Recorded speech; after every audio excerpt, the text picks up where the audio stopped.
But that, Right. can the board do something about like improving the situation at some of the schools that need more resources? What can we? How? Right. Who is it that needs to be in place or get elected to make sure that some of these underserved schools get at least? You know, they should get as much as the other school, but if not the same amount, let them get close to what they're getting right now. Who is it Right. that we need to talk to about that? Well, residents normally voice their concern to the board. The board may voice their concern to the superintendent and so on. But I think that what we're looking at is how we distribute resources in an equitable manner based on need.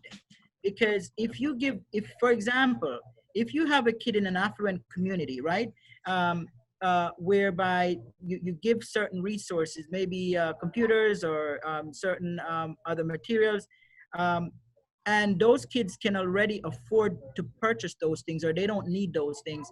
But in disadvantaged communities, you don't have those you don't have adequate amount of resources to then distribute to those students in economically disadvantaged communities. It doesn't make sense. So I think it does make sense to distribute resources based upon need as opposed to equal resources for everyone. It should be equitable resources whereby we're focusing more on that qualifying word, need, as opposed to giving everyone the same. Right, and I agree with you that everything doesn't have to, because something is equal doesn't mean that it's fair, right? Because Correct. sometimes because you don't have to give everybody the same amount for it to be fair, because some person or something may not need the same thing, right? Like, because we're not Absolutely. always all started on the same level playing field, right? So there's some instance to That is make correct. everybody equal, you're gonna have to give somebody just a little bit more of a boost or more of a boost in order for you to have some sort of fairness going on.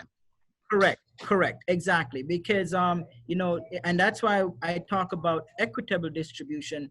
We have to make sure that we are creating a level playing field for all of our students, as opposed to equally distributing resources to everyone, meaning to kids who actually don't really need certain resources.